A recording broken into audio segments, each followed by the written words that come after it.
There are some elements to take into consideration when referring to intercultural communication in order to regulate simultaneous situations based on the relationship with others and the way of saying things.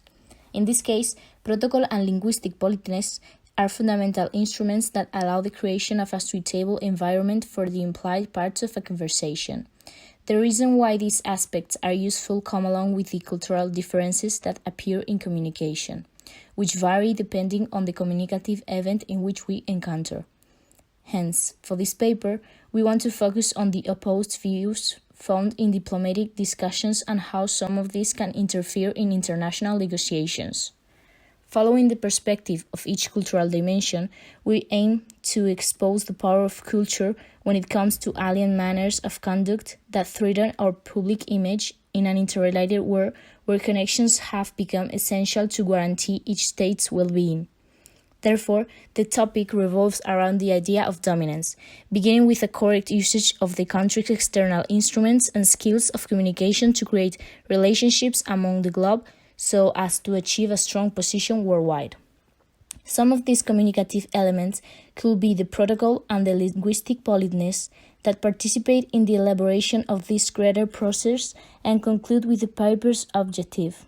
But before answering it, is it important to get the understanding of the concept of protocol and politeness, two related elements that play such an important game for intercultural communication. In regard of the paper and granting importance to the concept of face, our objective is to analyze the different behaviors from the example given to create a comparison between the cultural values affecting the conduct of the Western and Eastern countries, and to investigate on how their communication skills lead to a crisis in the international framework. In order to do so, we will divide our paper in 4 parts, comprehending the geopolitical context for each country referring to host states' main values of said areas and the ongoing changes in their external policies, the theoretical framework summarizing the reading and determining the cultural differences in diplomacy, and protocol comparison in the international negotiation that lead to the crisis. The analysis of the reading, given the questions proposed and from other examples perspective that are related in some way, and finally, drawing some conclusions about the position that regiment these two international powers in the world and the hidden interest between these reglementary negotiations that, given the chance, could get in the way of their empowering policies. The referred incident in this paper took place on Chinese territory, a society with very specific values to understand the reason for the conflict. According to the Hofstede Insect platform, China's masculinity score is 66 points, which is quite high compared to most Western societies. The fact that the country defines itself through the classic gender role basically indicates that the government's action as a reflection of social values will emphasize competitiveness and the desire to assert oneself and win rather than being empathetic or open to dialogue. The US, for its part, scores similarly to the Chinese on the factor. So the response is expected one, a total rejection of any solution that implies a withdrawal or being placed in an inferior position. On the other hand, it is interesting to analyze the difference in long-term orientation between these two countries, where the Asian country scores much bigger than the American. In the case studied, we could relate this to the strategy followed by each country, where the American solution was the return to its soldiers immediately, while the Chinese measures were aimed at avoiding damaging overall bilateral relations in the long term. A third factor, perhaps the most important to analyze, would be that of individualism, where the American country scored almost the maximum in contrast to the Asian one, which remains at the minimum, while the Chinese focus on references to their nations, what it demands, what it accepts. The United States cabinets refer directly, for example, to individual actions, such as the president regret in this matter as the theoretical main architect of the government. In general terms, and in accordance with Hall and Hofstede's ideas, we could place the United States within the low-context cultures, which are much more direct and explicit than the high-context societies to which China belongs. These ones much more complex and in which words and acts are loaded with nuances and meanings. From this perspective, it is much easier to understand why, in a collectivist and more hierarchical and regulated society, a word of apology can acquire as many different meanings as it does in Mandarin. Apart from these scales, when it comes to analyzing Asian societies, it is always essential to introduce a final term, that of face. For the Chinese population as a whole, and even more so for the public administration, it is essential to maintain legitimacy and a good reputation. Failure to get a satisfactory apology from the United States, or even having to admit guilt, could mean a loss of prestige and hence legitimacy in office for the Chinese government. Maximizing this to some extent, it would be relevant to comment that in recent years, the progressive socio-political liberalization in China, albeit slowly, has been taking place. This implies, among many other things, that the government's performance is increasingly supervised and dependent on the citizens, and therefore its legitimacy must be tested more firmly in accordance with the people's values. It is also the case that the conflict took place between two countries that have had a strong rivalry on all scales for decades prior to this event. In this struggle to improve their global positions and even to acquire a leadership, both try to follow a more intricate strategy through more particular agreements or through concrete events such as the incident that are studied in this PowerPoint. Diplomatic encounters often serve to negotiate agreements and alliances that are really important for sovereign regions and territories. Generally, these agreements become broadly visualized after the results of the meetings. However, what is also key to analyze is the type of relations that exist between the authorities in charge.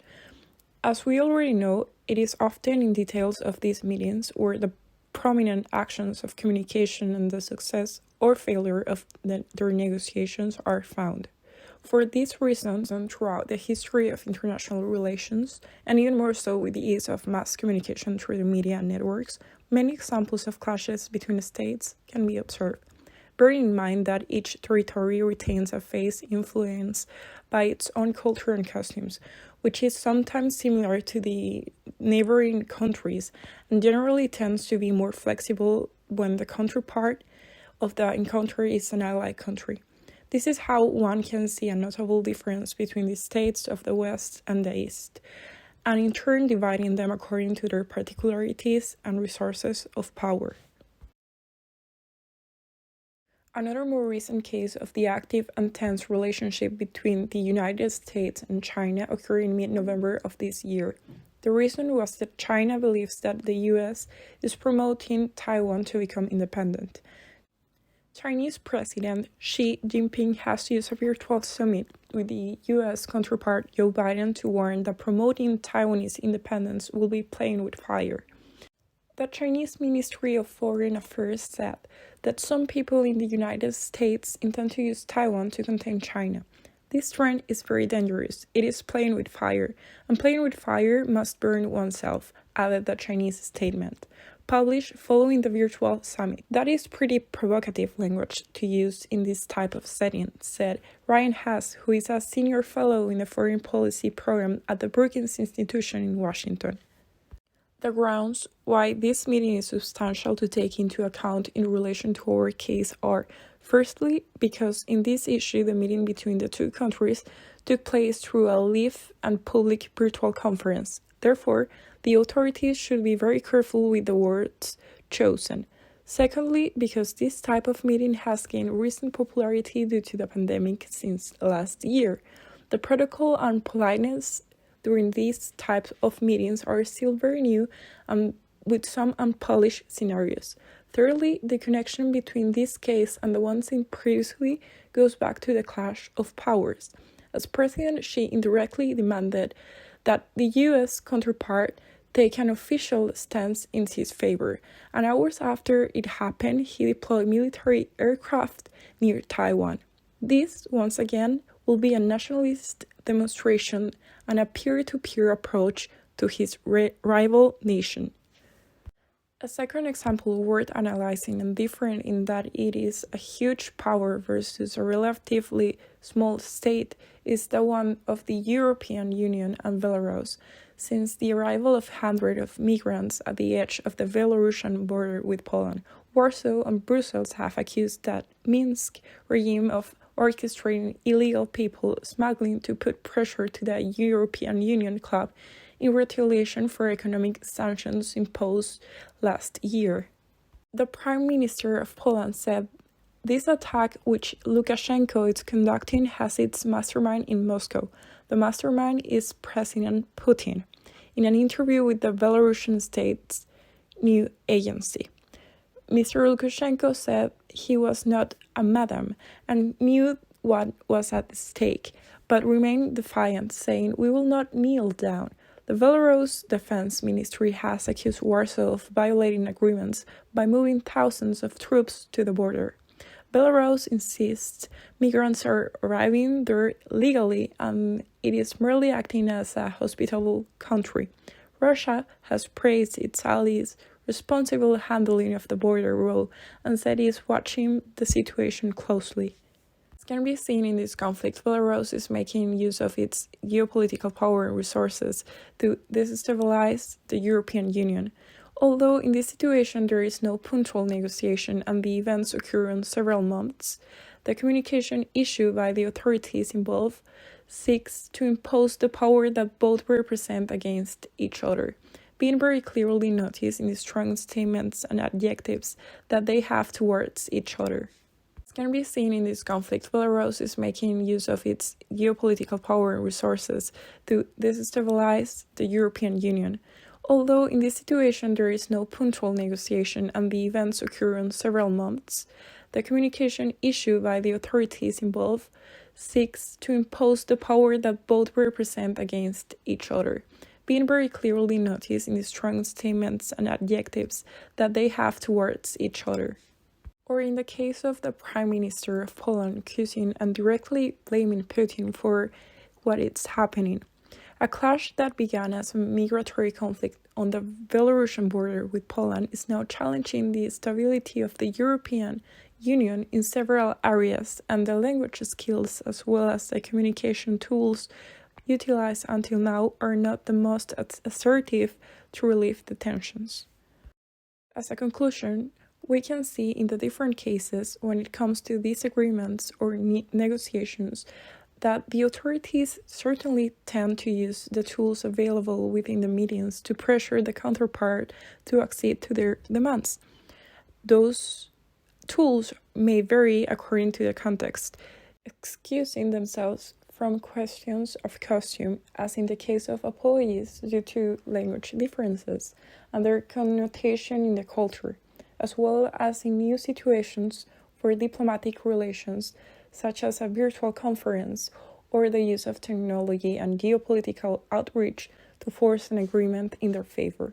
This will prove the importance of a protocol between contacting authorities and also the use of assertive and professional language as much as possible to serve as an optimal channel and minimize failure in negotiations.